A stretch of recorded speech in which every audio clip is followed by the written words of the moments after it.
Hi అండి, నమస్తే. Welcome to Durga Krishna kitchen. Beetroot halwa తయారీ ఎలాగో చూద్దామండి. టేస్ట్ అయితే చాలా బాగుంటుంది. మరి దీని తయారీ ఎలాగో చూసేద్దాం.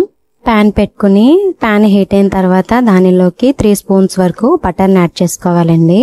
దానిలోకి హాఫ్ కప్కి తక్కువగా జీడిపప్పును తీసుకోవాలండి. నేను ఇక్కడ కొంచెం ఎక్కువే తీసుకున్నాను. జీడిపప్పు అనేది సగం ఫ్రై అయిన తర్వాత కిస్మిస్ని కూడా యాడ్ చేసుకుని బాగా ఫ్రై చేసుకోవాలి. కిస్మిస్ ఇక్కడ 3 స్పూన్స్ వరకు తీసుకున్నాను. ఇవి బాగా ఫ్రై అయిన తర్వాత ప్లేట్లోకి ట్రాన్స్ఫర్ చేసుకోవాలి. అదే ప్యాన్లో బీట్రూట్ని కూడా వేసుకుని ఫ్రై చేసుకోవాలి. ఇక్కడ నేను 1 కప్ వరకు బీట్రూట్ తురుమును తీసుకున్నానండి. బీట్రూట్ వేసిన తర్వాత బాగా కలుపుకొని మూత పెట్టేసుకోవాలి. హల్వా అంతా స్టవ్ సిమ్లో పెట్టి ప్రిపేర్ చేసుకోవాలండి. అప్పుడే మనకి దీని టేస్ట్ అనేది బాగుంటుంది. దీన్ని ఒక 10 to 15 మినిట్స్ వరకు ఫ్రై చేసుకోవాలండి స్టవ్ సిమ్లో పెట్టి. చూసారు కదా, ఇది 15 మినిట్స్ తర్వాత ఇలా ఫ్రై చేసుకోవడం వల్ల బీట్రూట్ స్మెల్ అనేది కొంచెం తగ్గుతుంది. తర్వాత దీనిలోకి పచ్చిపాలను తీసుకోవాలండి. ఇక్కడ నేను 1 కప్ వరకు తీసుకున్నాను. మిల్క్ గ్లాసులో వాటర్ అనేది యాడ్ చేయకూడదండి, అప్పుడే బాగుంటుంది టేస్ట్. పాలల్లో సగం పాలను యాడ్ చేసుకుని బాగా కలుపుకుని మూత పెట్టేసుకోవాలి.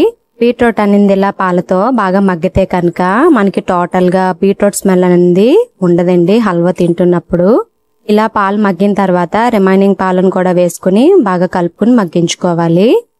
ఇలా లాస్ట్ లో లైట్ గా పాలు ఉన్నప్పుడు ఒక 4 to 5 స్పూన్స్ వరకు షుగర్ యాడ్ చేసుకుని బాగా కలుపుకోవాలి. షుగర్ బాగా మెల్ట్ అయ్యేంత వరకు కలుపుకోవాలండి. మిక్స్ చేసుకున్న ప్రతిసారి మూత పెట్టేసుకోవాలి, అప్పుడే బాగా మగ్గుతుంది. పంచదార అనేది బాగా మెల్ట్ అయిన తర్వాత ఒక 10 to 15 మినిట్స్ వరకు మగ్గించుకోవాలండి, నెయ్యి పైకి ఫామ్ అయ్యేంత వరకు.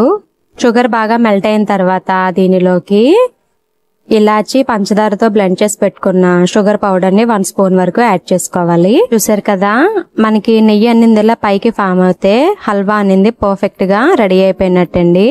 లాస్ట్ లో ఫ్రై చేసి పెట్టుకున్న కిస్మిస్ జీడిపప్పును కూడా యాడ్ చేసుకుని బాగా కలుపుకుని పక్కన పెట్టుకోవాలండి ఒక 15 మినిట్స్. అంతేనండి, రెడీ అయిపోయింది బీట్రూట్ హల్వా. టేస్ట్ అయితే చాలా బాగుంటుంది. పిల్లలు కూడా చాలా చాలా ఇష్టంగా తింటారు. జనరల్ గా పిల్లలకి బీట్రూట్ అనేది ఇష్టంగా తినరు కదండి. ఇలా హల్వా చేసి పెడితే చక్కగా తినేస్తారు. అలానే హెల్త్ కూడా మంచిది కదా బీట్రూట్ అనేది. అసలు బీట్రూట్ స్మెల్ అనేది రాదండి హల్వాలో. మీరు తప్పకుండా ట్రై చేయండి.